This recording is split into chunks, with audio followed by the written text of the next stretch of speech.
here is your radius. Here is the top, up by the elbow. Here's the bottom, down by the wrist.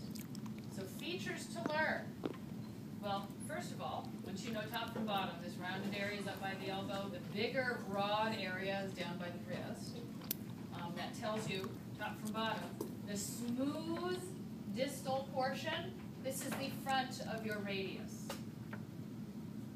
The back portion has a few more lumps and bumps and grooves on it. That's on the back. That's the posterior portion of the bone. The smooth portion, this is the anterior face of this bone here. As you are looking at it, this rounded section right up here, this is the head of the radius. And just below it, this narrowed area just below it, what do you think that is? A neck. That would be the neck.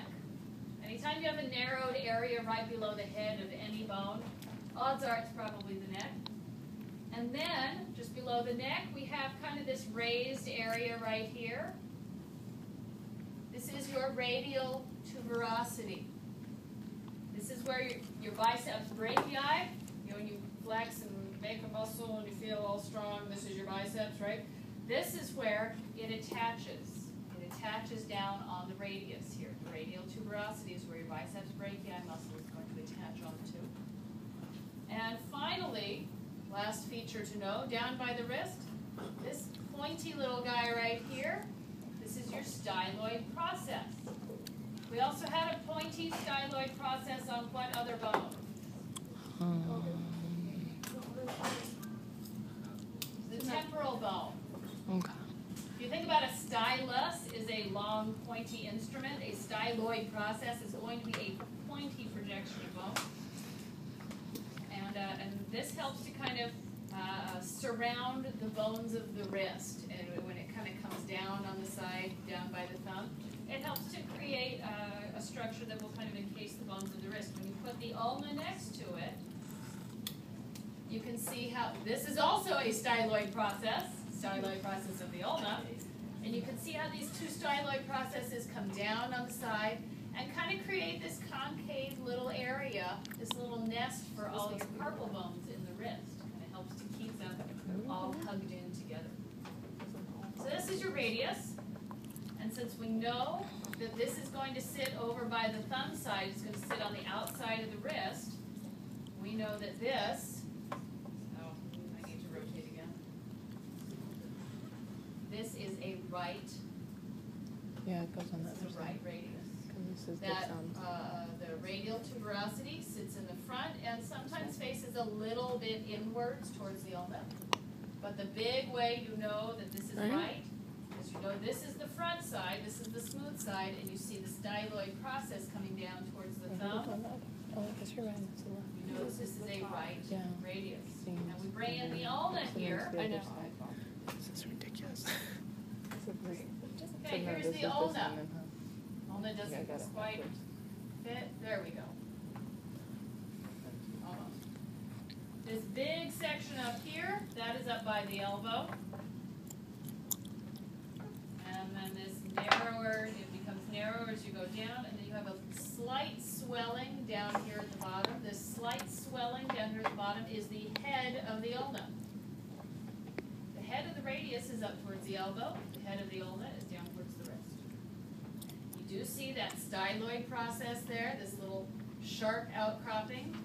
And that is going to be on the medial side of the wrist. That will help you orient your ulna because it needs to be on the medial side of the wrist, not piercing somewhere in the middle of the wrist. Let's see, we did the head, we did styloid process. Let's examine the features up here for a little while. Up here by the elbow, we have, if you look at the bone this way, this is the back part of the ulna that makes up, when you lean on your elbow, you know this sharp, kind of this sharp outcropping of bone that when you lean on your elbows, you're leaning on this. That is the olecranon.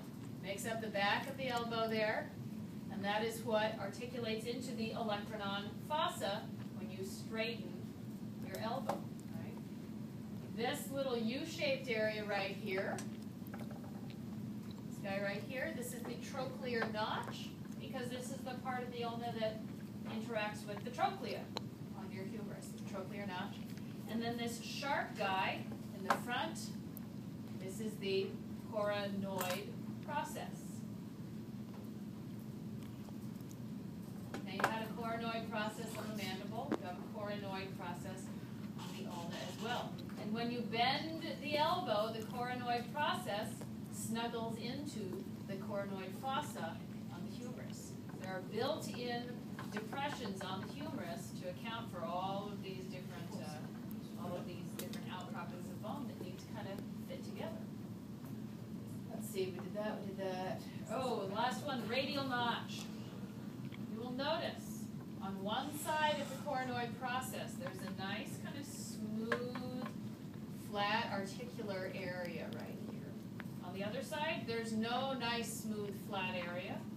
Right here, a nice little smooth, flat area. That is called the radial notch. That is where the radius fits in. Right there. So you will find the radial notch facing the radius. So if you remember, the radius is on the lateral side of the forearm, the ulna is on the medial side of the forearm, then you can imagine how the radius would kind of fit into the ulna. So you know which side of the ulna that notch needs to be on. And so if you are looking at the forearm as though it were your own forearm, This fits in here. These. And then these things stick out. oh, I missed it. That's what your little book. All right. Here is the forearm. Here is the ulna, sitting in like that. You know, the styloid process is coming down the pinky side of the wrist. That's where it should be. And we have our radial notch right up here, facing my radius. Picture the radius kind of snuggling in there, just like.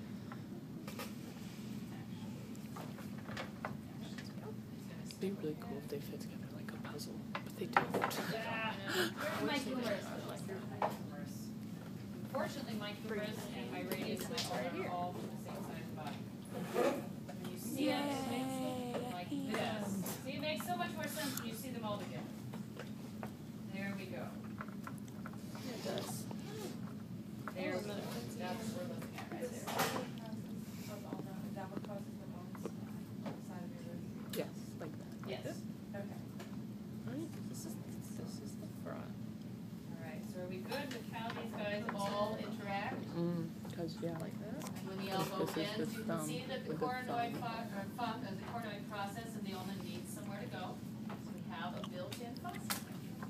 So it must fit When you, here, like when this. you extend the elbow, you can see that the olecranon on the ulna needs somewhere to go, and it tucks right into the olecranon fossa. Once you see all these guys articulating together